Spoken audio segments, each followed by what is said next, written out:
What's up, everybody? Welcome to Podcast Now Plus. I'm Alex, and in this video, I want to talk about Hideo Kojima, talking about Hasan and Blue Box Game Studios and Abandon and all of that jazz. It feels like the end, it doesn't feel like the end of the entire journey. Trust me, it's actually not, because Abandon is still kind of out there, kind of exists, and I will continue to cover it through the end of it. Now, if you haven't caught up on how I've thought about it on this channel or on the main channel, I mean, I'm on board that Hasan, at this point, scammer, I don't know if necessarily is the right word, because no, money has been transferred or anything like that, but it's obviously very clear. Colin Moriarty did a fantastic interview with him where he really strategically dismantled him in terms of just, he's lying, he's really making up so many things kind of on the fly.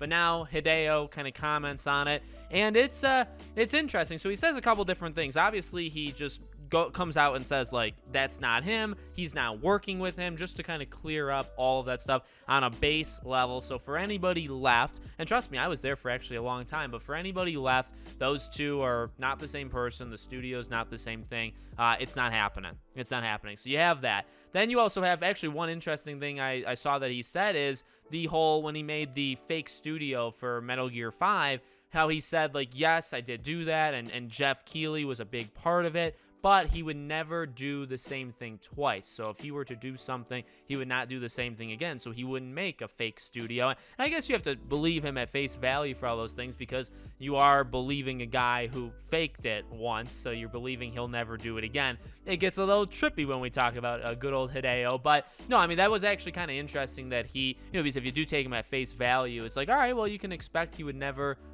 use that tactic again for anything like that. Then he talks about how, he gets sent pictures and kind of like messages about if he is Hasan, all this stuff, like 20 times a day. And basically he's very, very tired of it. And I feel for the guy. Here's the thing. There was so much, at least in my opinion, I believed it pretty heavily. And there was a lot to go off of back in the day. And I honestly think, so Jeff did come out multiple times to try to calm people down, but people basically just didn't believe him. But Jason Schreier, it kind of fooled Jason Schreier for a while. It fooled a lot of insiders in the gaming community. Some people, I will give credit to some people like a Jeff Grubb. Jeff Grubb, I feel like, stayed completely out of it because he just, I guess, maybe didn't care or didn't know or whatever, but he just didn't even cover it because he was going to let the whole thing kind of play out. But it did fool people. So, and I would put this more on, well, it's tough because individuals are the ones sending messages to, Kojima. So they should probably stop. They should take some of the blame for that, right?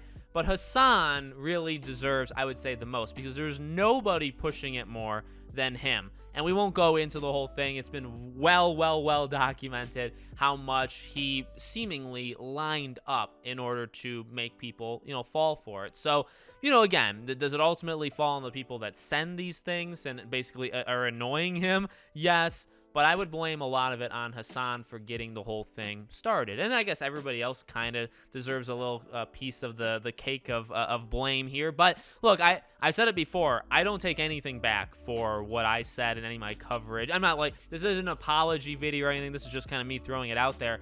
This was a lot of fun. And it's something so different. I actually saw that on Reddit under this Hideo kind of post. The #1 comment was just talking about how wild of a ride this entire thing was, and that, we may never see something like that again. And that's what I've been saying for, I guess, years, plural now, because it was just so crazy. And yeah, it kind of backfired on certain people, and it didn't work out necessarily how we wanted it to, but it was when do you get this kind of stuff? When do you have basically a scam artist, doing all this stuff? When does that ever happen? Now, do I need that to happen monthly? Maybe not necessarily, but for it to happen here and there is pretty okay, because it provides a little bit of joy and a little bit of a shake to the ground of the gaming industry, which you need that sometimes. But no, that's kind of it. I mean, it's good.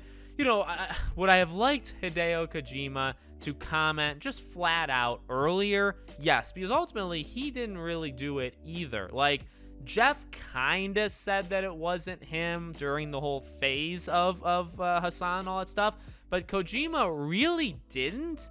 And I feel like that kind of hurt as well. Maybe he thought, and this is what maybe I would assume, maybe he thought like, oh, they're just having fun, and there's nothing really wrong with people like people talking about PT and people talking about Silent Hill or people talking about Kojima's past work. That's kind of a positive. That's kind of like fans are keeping the things around while nobody, in the executive group is doing it. So you want the internet to kind of carry the weight for a game or a product or something. That's kind of like the best case scenario. So I imagine at some point it was like, well, we'll just kind of let them run wild. Little did they know, what it would. I think that's kind of the point is, well, you can just do what you want and people can come up with these strange theories and stuff. And then it eventually morphs and morphs. And then it gets too far, and then you have people that message Kojima still to this day, right? That's when it takes it too far. The earlier part, maybe he was having fun with it as well. We don't know, but that's it. He's not Hasan. He's not Blue Box. But like I said, look, last time Hasan talked, things are supposed to still come out. So we'll see if the prologue ever comes out for Abandon. Abandon still runs. I've never deleted it off my PS5. So we'll see what happens with the good old app and the good old Blue Box Game Studios and everything. If anything does happen, I'll cover it on one of these two channels. So let me know what you guys think in the comments. Make sure you guys are subscribed, bell icon turned on, and I hope to see you all on the next one.